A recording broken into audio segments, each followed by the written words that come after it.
I still remember the first time I saw him. I was on my bed, facing the wall, the flashing blue and white lights of the television filling up the whole room with the same old MTV music videos and commercials. I wasn't supposed to stay up this late. My parents didn't mind me waking up late on Saturdays, and I couldn't sleep. I had been having nightmares, something I told my mom about, but she said that it was because I started drinking coffee, and that coffee wasn't for kids. I was in middle school and only 12 years old, but I remember I stopped buying coffee at the 7-Eleven by our school and would instead just walk in with my friends and grab powdered donuts instead. Of course I liked walking around with a coffee cup on my way to my classroom, but just the thought of those nightmares and him staring at me was enough to scare me straight.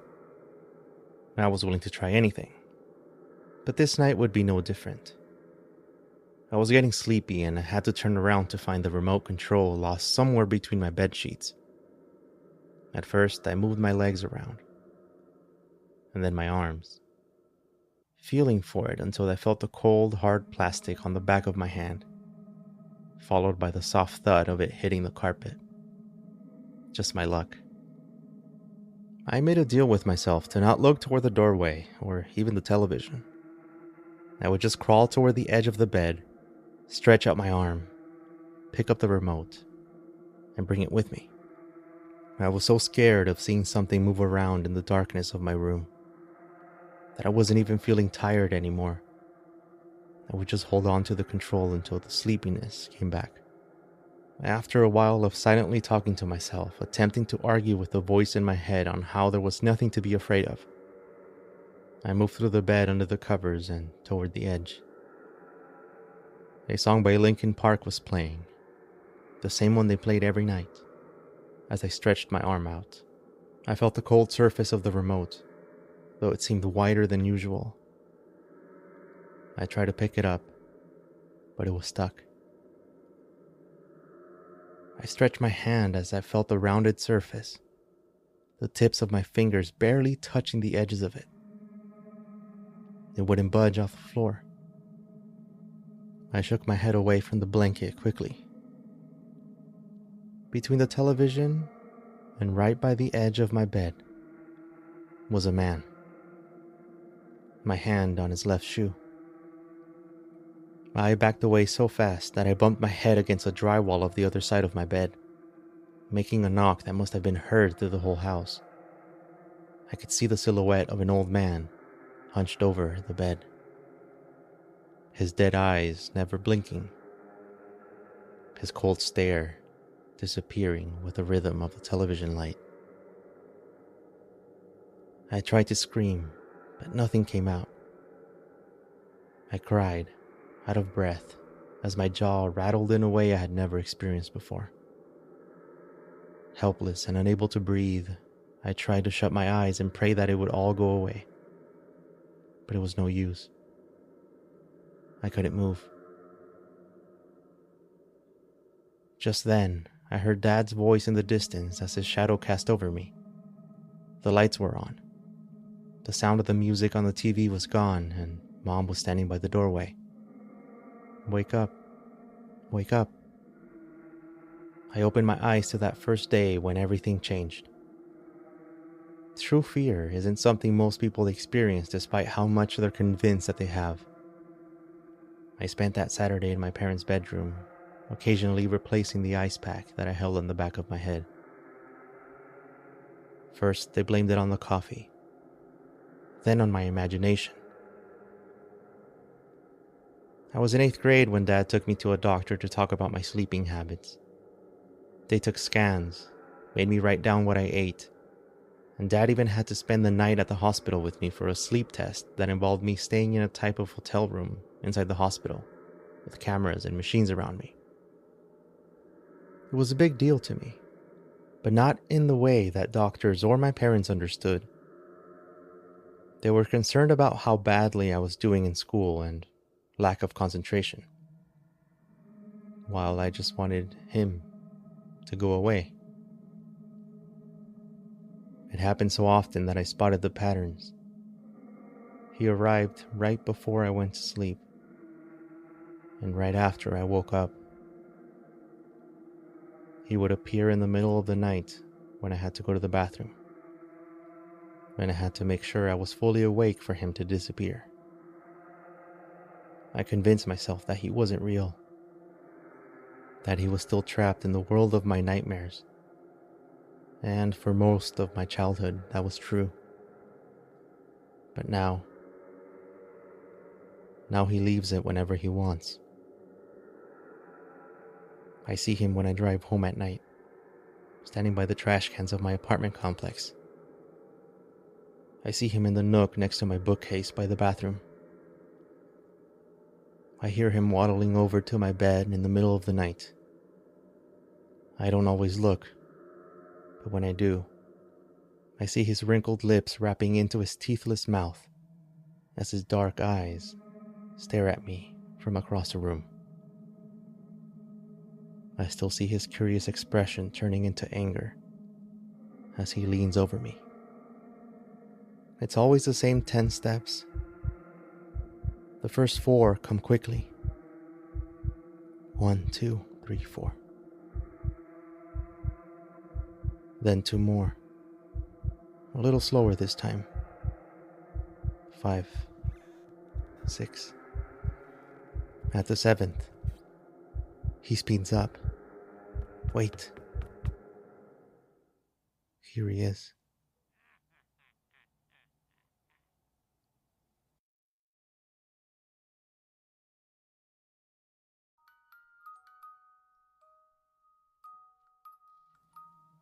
I used to close my eyes and still see my daughter.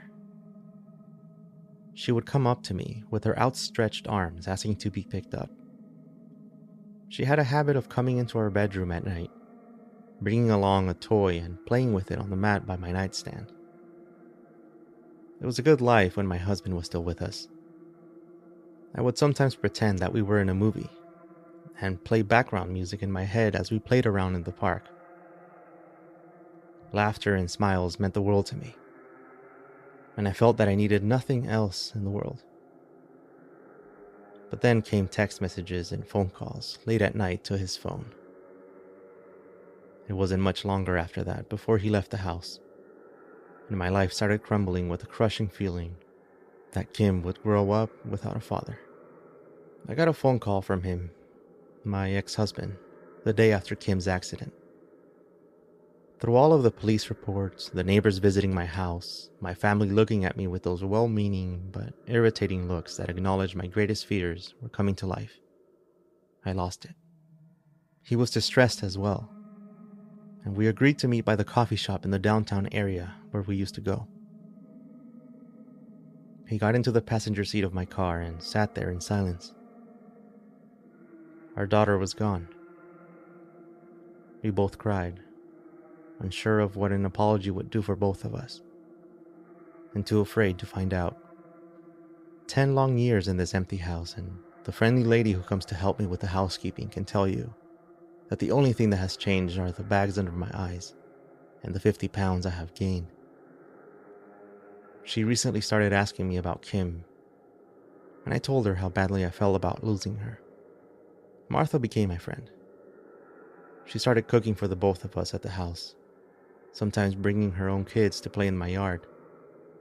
I didn't mind it. But even I could tell something was off about her. She had a strange way of looking at Kim's photographs. She would clean them with care and pause to stare at her, touching the glass of the larger portrait I had in my living room. One time, she even took it home by mistake, giving it back the next morning, claiming she had accidentally placed it along with her cleaning supplies. But then strange things started happening around the house. It is way too easy to dismiss my story based on what I've told you, but let me tell you what I see. I call her the imposter. She creaks open doors and slams the cabinets, even though she's too short to reach them. I hear her in my sleep, and I hear her playing with my daughter's toys. But she's not my daughter. She comes up to me with her arms stretched out, asking to be picked up, and I come to her. but she's not my daughter. I clean her room and check on her at night, but she's not my daughter. Parts of her shriveled skin on her face don't match the rest of her, and her hair is much darker than I remember. She leaves behind the peculiar smell of old rags wherever she goes. Martha can't see her, but she smiles when I talk about the imposter. She told me that she'll never grow up, that she can't grow up,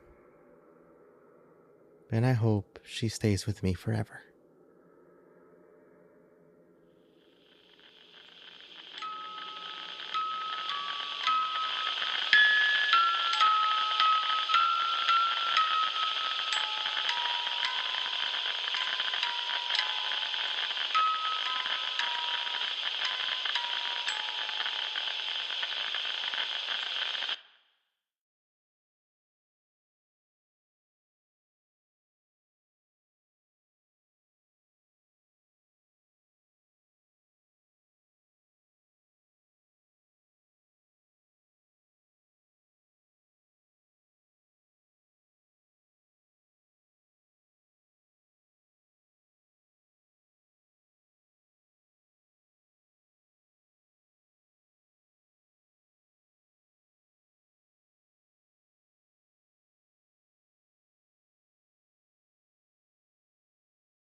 And now the story will continue right after this message.